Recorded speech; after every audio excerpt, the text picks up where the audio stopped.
Good morning and welcome to Backyard and Beyond. And this morning we have Denise Coder with her Community Health Coordinator. Good morning to you, Denise. Good morning. And you've been coordinating for quite a while the health fair that's coming right up. Yes, it's probably been over 15 years I've been doing this job. Really? Yes, every other year. And where did that time go? Pretty quickly. Yeah, pretty quickly. So the one that's this year, this spring is when? Actually, it's Thursday, March 31st, last day of March. We'll see how our March goes out, I guess, on that day. Well, it did come in like a lamb. It did, but I think it's going to go out that way, too. Yeah. So it's okay with me. It's okay with everybody. I know. Everybody's getting so anxious. Well, I know that one of the things that will be happening is people who did blood work earlier are going to come in to get those results. Yes, and actually, Levon, we welcome anybody to come to the health fair, whether they've had their blood drawn in advance or not. The people who've had their blood drawn will have the benefit of being able to sit down and visit with someone about that. But health fair has more screenings and more educational opportunities, and we welcome anybody and everybody to that. Okay, that's good to know. So there's still lots of things that people can do. What are some of the checks that are going on that day that people can still do? Sure. We have, first of all, blood pressure, which is a pretty important indicator of your health at any given time. And then we'll do some vision screenings, spirometry, which measures the capacity of your lungs upon inhale and exhale. So that's kind of a good indicator for health. As we get older, our lungs tend to decline a little bit and can show signs of infection or whatever. So and can, if it's really low, give you some indications of other kinds of problems, not just ongoing or not just those that might be associated with age, but it could be a symptom of something else that needs to be checked out that you never know about. It's inside happening. And that's part of the reason that it's really good to do some of these kinds of things. Well, and the blood works the same way. There are things that happen inside of our body that we can tell something's going on long before you ever see external symptoms. Mm-hmm. And so that's why we do some of these screenings. Okay. Did I interrupt your list of screenings? No, actually, okay, done with those? We'll have other departments there at the hospital, and they don't always tell me what they're going to bring. And so some of the things that they bring as far as screenings or I'll just call ways to see how healthy you are, I don't know about. So there'll be some surprises. And that's okay, too. That is okay. It's kind of fun. So what do people just need to show up? Do they need to bring anything with them? No, actually, the hours on Thursday are from 2 p.m. to 6 p.m. We tend to be the most busy, of course, the first hour. And we do go until 6 p.m. to try to help the people who work during the day have an opportunity to come. So all you need to do is show up. There's no entrance fee. There's no admission fee. Everything that we're going to be doing that day is free. So you just come, and then you'll have the opportunity to visit whatever booths or screenings you like. Some people just come to get those blood results, and that's it, and that's fine. If they want to sit down with a clinician and visit with someone about those blood results, that's just fine. But I certainly do encourage people to take a trip around and see what's available. There'll be a map at the entrance to kind of show you what booths are there and you know, what kind of screenings and where people are located. If you're looking for a certain department or a certain opportunity, you can look at the map there and kind of determine where you might want to go first. I do suggest that the last place you visit would be the summary and referral station. And that is where we'll have the clinicians that'll be sitting down with you one-on-one, looking at all of the results, the things that you might have had done.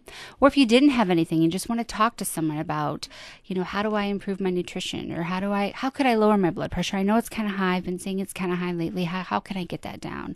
So you'll be able to sit down and visit with someone about that one-on-one. And I suggest that be the last station, just because if you've been through the health fair and you've had some results accumulated, then you can take those with you and that clinician can see the big picture. Now, you mentioned that people at the hospital will be bringing some extra things besides the screenings. Are there some folks from outside the hospital related to health that are going to be there? Right. We have some nonprofit service organizations that'll be there. The Alzheimer's Association, for example, will be there providing information about Alzheimer's disease. Relay Iowa will be there, and that's the service for people who have a hard time hearing. It's the service that's connected with your phone. I think it prints what the person is saying in front of you so you can see that. So they'll be there to visit with you. Our own Meals on Wheels will be there if you want to visit with them about temporary or long-term Meals on Wheels needs. Our emergency manager will be there, Mike Kennan, and he'll be enrolling people into the special needs registry through the county. And I know that there was some publicity sent out about that earlier this year, but that's a database that we're trying to create of people in our community that would have special needs in an emergency. So perhaps you have oxygen at home, and if you lose power, you would be at increased risk or have different needs than other people who might lose power. Some people in the summer losing power might not be a big issue for a little while, but for people on oxygen, it would be an issue no matter when. So by enrolling into the special needs registry, it allow us to make sure that during those emergency times, we know that you may need additional assistance. So he'll be there with that opportunity. You know, when you talked about the emergency, the first thing that came to my head was ice and snow, but we're now into the tornado. True. Hopefully not flood here, but you know, there's always something going on with the season that, great idea to know what those special needs are. Okay, anybody else you want to mention? I do have one more. Members of our administrative team, so the hospital leadership team, will be there to visit with people who have questions or would like to learn more about the building project that we're starting. And I think today is almost kind of the kickoff day from our perspective. So they'll be available. I think they'll have a map there so you can kind of see what's happening and you can visit with them one-on-one about that. That's good. I looked at it in the newspaper and it didn't register at all. I'm sorry. I was, because that teeny little map. And for some people, maps like that, the little drawings just don't do it.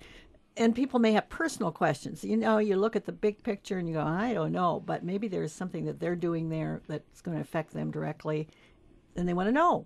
And you're right there. So being able to look out the window and point and say, oh, it's going to be right there it will be a very visual opportunity for people to see that. Okay. Great opportunity for people who have those kind of questions.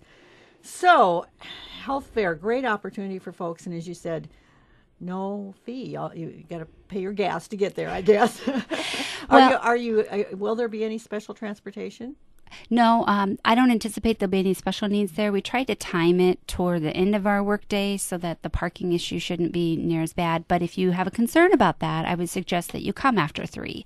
Just because that first hour, like I said, everybody tends to want to come and get it finished. And if they don't work, that's the time when they'll probably be coming. So come between 3 and 6 if you don't have any reason not to.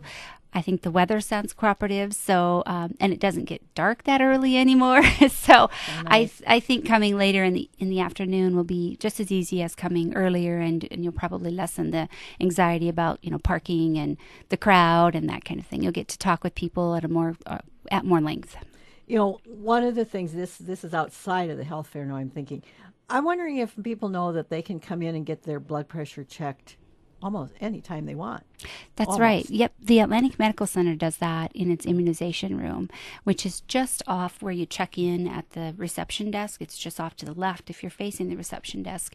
And you may wait a couple of minutes because they're giving vaccinations or allergy shots or whatever. But yes, that's a free service available anytime. So, and then it's a nice little sitting area there. If you can wait just a couple minutes. Yeah, and it's not long. It's generally not a long time. That room tends to go pretty quickly. They have 1 or 2 nurses in there all the time. So it's a great service, especially for someone who maybe recently found out that their blood pressure is starting to inch up and you kind of want to keep track of it.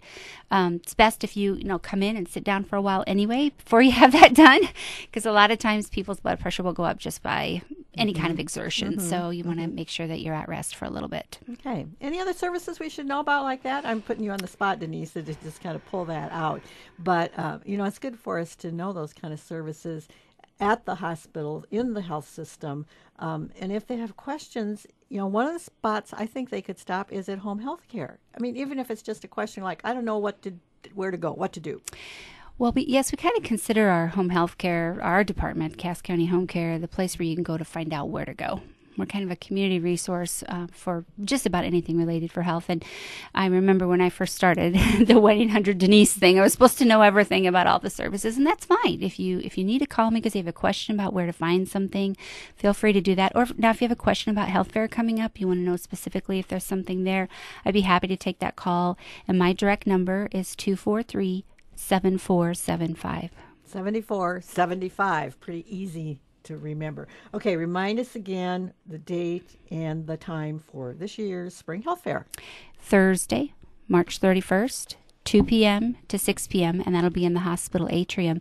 And a reminder, we only do this every other year. All right. So when I say spring, it's not like the spring and fall, every other year. So get in there and take advantage of those services that are offered. Thanks so much to Denise You're Moder, welcome. who is a community health coordinator. Until next time, here's the thought for the day. The greatest danger is that you listen and believe the negative chatter inside your head.